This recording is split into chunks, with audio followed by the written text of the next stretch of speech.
Hello everybody, it's the 2nd of March today. Yesterday was the first day of meteorological spring here in the UK. Well, other places as well, I guess. But today the weather, although the sun is shining, the sky is blue, there's a cold wind and we've got more cold weather forecast. But I'm actually going to start doing some repotting. This one you might well be looking at if you're a regular viewer of mine and thinking, didn't we do something with this birch rather, not too long ago? And yes, I think we did. But we've had an issue with the frosts, and that is the pot has broke. Yeah, not good. Tree isn't entirely root bound, but I'm going to repot it anyway. A choice of pot is what I need to figure out, and I thought possibly this tree might look nice in a round pot. So I looked at the round pots I had for Christmas, and I looked at this blue one. Somehow to my eyes it seems a little too big, but you know, at the end of the day the tree can grow into that. But it doesn't seem to suit the tree, and I can't entirely explain why. You know, we make aesthetic choices in bonsai as much as we make horticultural ones. And so I looked at this black pot, and actually I think that is going to suit it better.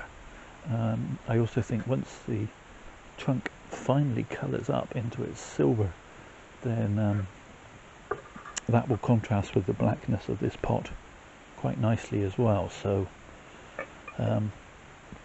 we are beginning to see flakes of the silver, particularly on the roots and on the trunk, and so I have hopes that within the next year or so it'll start to colour up quite nicely. I think this tree looks nice from front and from back. Well, in actual fact this is the front and the other side is the back, but with the exception of this large branch at the top, which works quite well as a back branch, it doesn't work so well as a front branch. So before I do anything else, I'm going to sort that. And quite simply, I'm going to just remove that large chunk, and that gives it an improved look straight away. And I think I can go back a little further. That's better. Hopefully that won't die back completely, but it might. But I'm sure I'll get other buds will come back and take over if that does happen to be the case. Just shorten back a couple of these longer shoots to a nice juicy bud. Don't like that piece. In fact, don't like that piece either, so let's remove that. Okay, there we go. Okay, before I get the tree out of the pot, I'm going to prepare this one. It doesn't have any holes for a wire to wire the tree into the pot, but I don't think that's going to be a particular issue with this tree. It's been in a bonsai pot before and it has a fairly flat and level root base.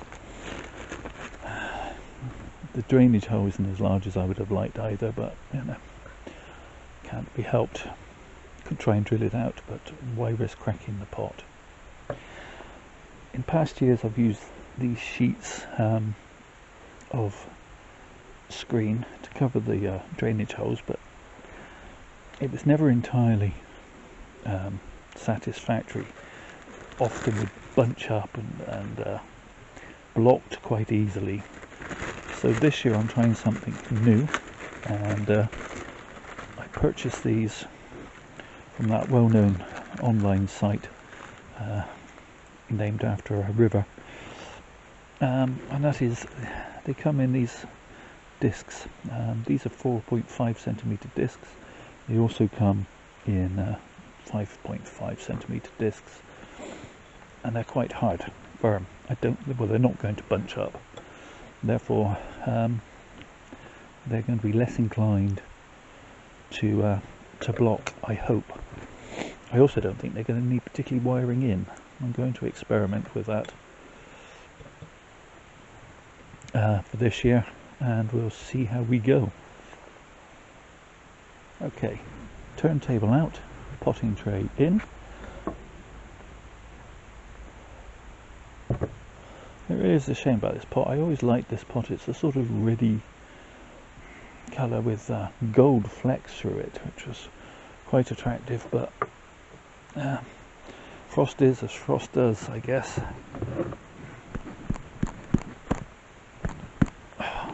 Tree does not want to come out. I don't believe I wired it in, no. I think it is quite root bound, and that might have contributed to the cracking of the pot, due to the roots putting pressure on the side walls. Am I dreaming that as a possibility? No, I don't think so. Scientifically, it sounds like it could be a thing. Now then, let me see if I can find something to loosen these sides. Okay, this is where I ruin my old pruning knife.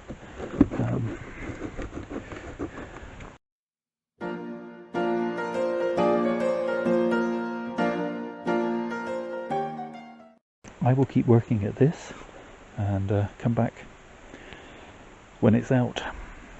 Okay, using my root hook seems a bit more brutal, but it is actually persuading the tree that it's time to vacate the premises. There we have it. Yeah, the lip, I think, is what did it. Okay. I don't think it's really going to be worth my while trying to repair that pot. First thing I'm going to do is get rid of all this surface moss, because I really don't like it. And it is hiding these rather interesting roots. And I'd rather that they were displayed more prominently anyway. Okay, so this is a sort of wire brush that has sort of, I think they're brass bristles. They're not as fierce as a sort of steel, but they are nice and effective at getting rid of this really pernicious moss.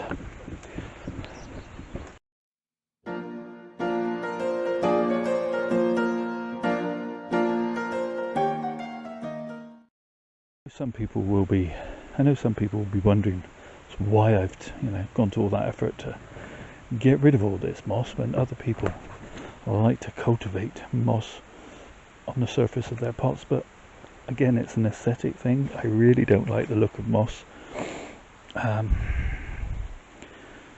probably irrationally, but there you have it. I just don't like it. Also, why would I want to hide such beautiful looking roots when they can be cleaned up and looked at?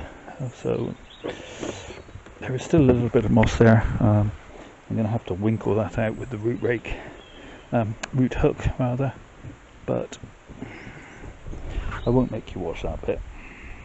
Okay, so I'm going to start by just cutting back the base here.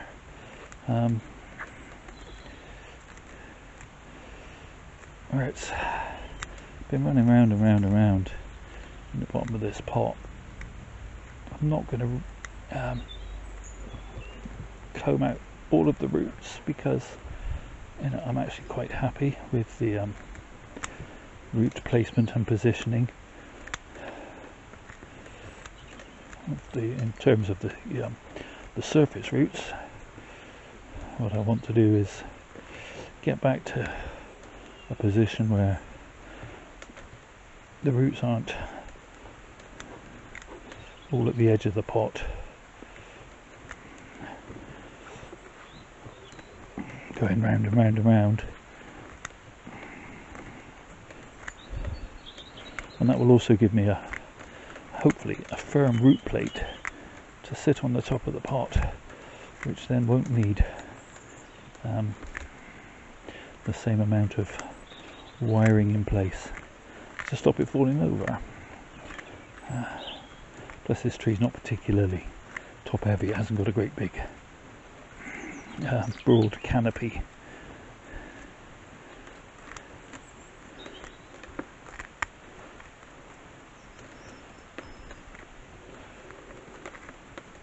I'm just using a pair of old root shears I've had probably 20 years. I do sharpen them every now and again with a whetstone, but doing this sort of work inevitably takes the edge off every time, as you can imagine. I think you can also see that when I last repotted this tree 2-3 seasons ago, I used less of the cat litter in my mix,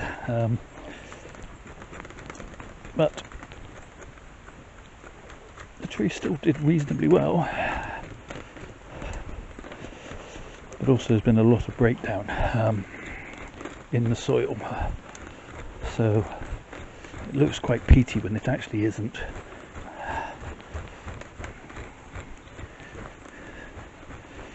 What I'm doing here is just combing out the roots a little bit so that they will be more inclined to move out into the new medium rather than staying put where they are, which can be an issue when you put a plant, say for instance in nursery stock soil. They don't always like, even when you plant them in the garden, they can be hesitant in getting their roots out. That's why all the gardening experts will tell you to loosen the roots. I also want to take some of this surface off. They say to get rid of the last of the moss and such, and then allow me to feed my looser mix in there.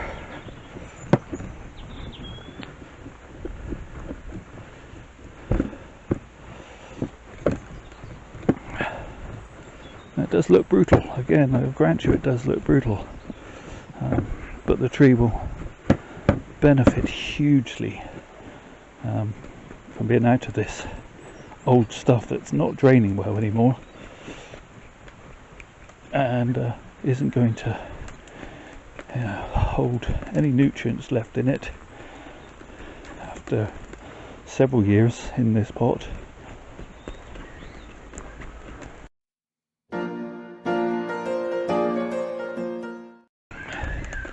There we go.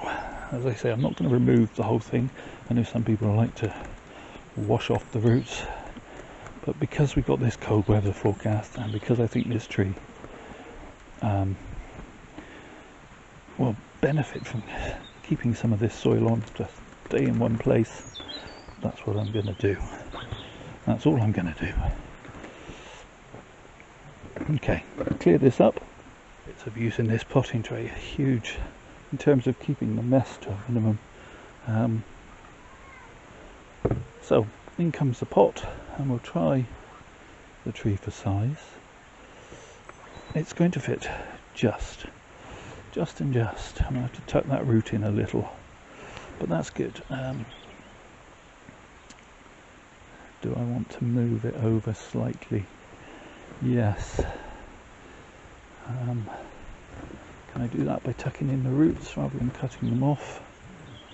Yes, if I remove a little more soil.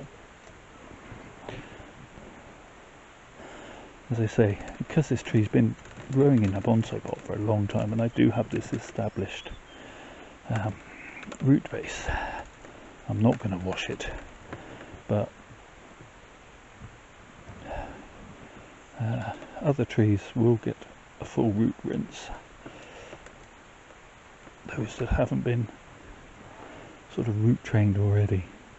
Okay, that's better because I can tuck those roots as I fill the pot. And that'll sit quite central in that round pot now.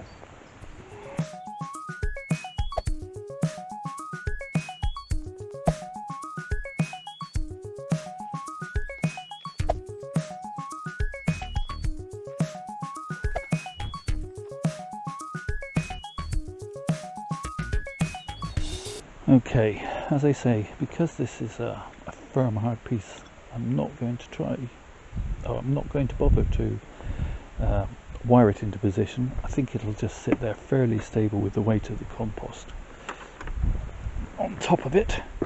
We will find out, but for right now, I'm going to just start topping it up with my mix, which it's a mix of cat litter, and the specific type, I know people often ask, is Sanicat Pink, or it's now renamed to Kitty Friend Pink, and it's the non-clumping kind, and it's basically this molar clay that just sucks up water like a sponge and makes a fair substitute for Akadama, which is very expensive. Having said that, I had to order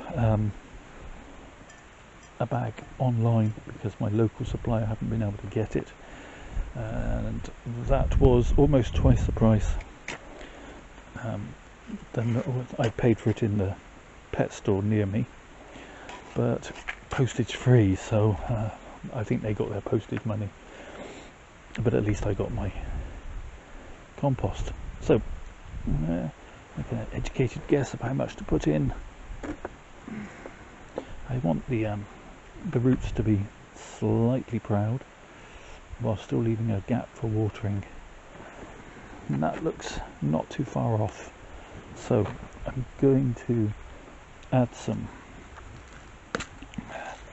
controlled release fertilizer into this layer, and I just mix it in slightly, trying to keep it near the top but with a little bit of a buffer betwixt where the roots are going to sit, so they're not sat right on top of it initially with the cut ends, if that makes sense.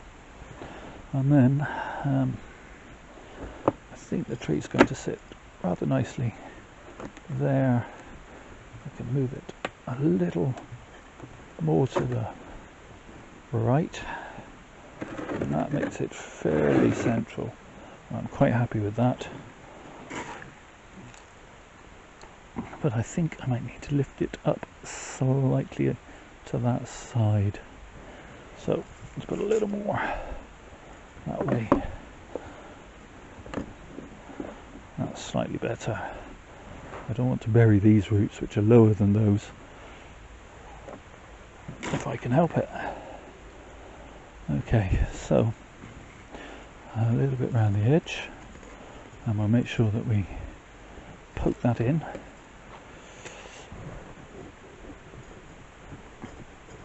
To make sure it's underneath and that there are no pesky air gaps.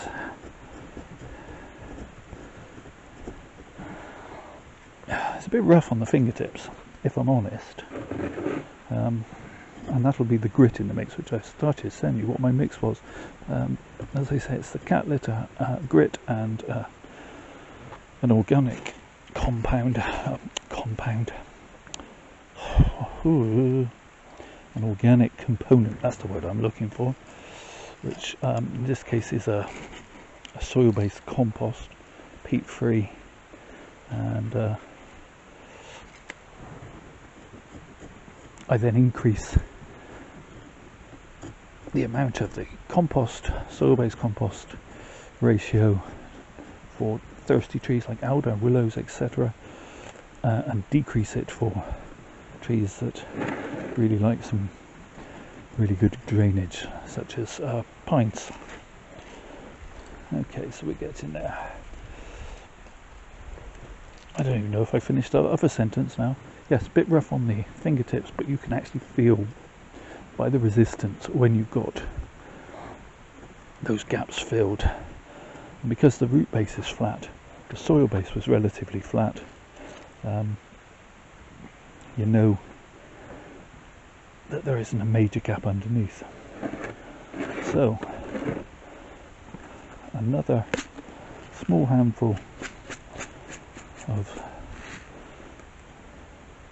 this controlled release, and if you've not heard me mention this before, that just means rather than it releasing its feed into the pot all of the time while it's wet, such as the continuous release, this is controlled release, and it only releases the feed into the compost when the moisture levels and the temperature is right for the plant being in growth. That's what I'm trying to say. If you saw what I had for Christmas, what I had for Christmas video, you'll also see I had this little set of tools, and I wasn't quite sure what to make of them, but this does work rather nicely as a poker. Just to mix that in a little, and it works exceptionally well for working the soil in these little now thin gap round the side of the pot,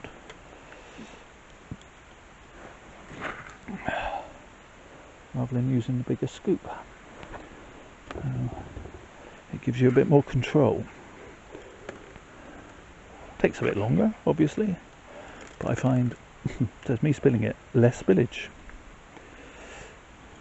That's because I'm doing this with my left hand, so as to try not to get in front of the camera. But trust me, if I do it with my right hand, there is much less spillage. Okay, and I can feed some of that substrate, compost, call it what you will, in and around these roots, like so, without covering the roots. So yeah, although I looked at a little bit askance when I opened the parcel, I thought bonsai tools, it's an oddest looking bonsai tool. I have found in practice that it actually works rather nicely. Okay, good old-fashioned gardener's tap, which, given a bit of give in the potting tray, works as suspension, and that just helps settle that soil a little more. And there we have it. Let's get it on the turntable and give you a 360. Okay, before I put it on the turntable, just going to give it a good water. I'm going to use my little Heath Robinson adaptation of a piece of just plastic pipe added to the end of a watering can, which has been partially closed off with a piece of wire, so you get a slow, steady flow, and the water goes more where you want it to go and doesn't wash everything out of the pot, which can be an issue with a freshly repotted tree if you just slosh it on with a regular watering can and it all comes glumping out all at once, and then before you know it, you've washed the top surface away. And I can see already the water is pouring out of the bottom, which means I'm getting some reasonable drainage pouring through, which is nice, albeit it's going to make me want a Jimmy Riddle in a minute, but there you go. So we'll let that drain for a little while, and then come back. Okay, so there you have it. Tree hasn't quite finished draining yet, but I'm hungry. I want my lunch, so I'm going to wrap this up. I'm going to pop in the can for scale, and give you a quick 360. I think this is probably a primary front, but I think it looks reasonably good from all angles, and I shall try, as the branches keep developing and the tree leaves out, to keep a 360 view of the tree in mind. I will place it on a bench that I can approach from different angles, as opposed to one against the side of the garden, so that again I can keep that in mind as I water and pass, etc. Some of you may be asking yourselves, where's that Cooper D? Well, he's right there. He's pulling a face at me because I'm working on trees and not doing enough, paying enough attention to him. Isn't that right, Cooper? Ready?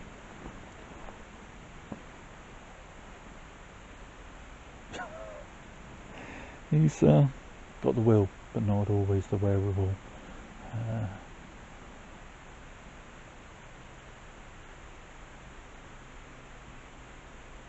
There, that was that. Now I'm supposed to go down there and get that and throw it again. He really, he never really did have the whole fetch thing down pat. Since the sore paws, it's even more so. I'm not running backwards and forwards so much. You can do that. It's his attitude. Gotta love him though. As I said, there is some more cold weather forecast, so I'm going to tuck this away in my shade house. It doesn't give it a degree or so protection, maybe of frost, because it has no glass, only shade netting, but it does keep the wind off, so if the pot freezes and the soil freezes, at least the wind won't be drying out the tree, so it gives them a modicum of protection. All that remains to be said is thank you so much for watching. I really do appreciate it. Do all the usual YouTube things, the liking, the subscribing, the commenting below. Let me know what you think. But most of all, please, please, please, stay safe everybody.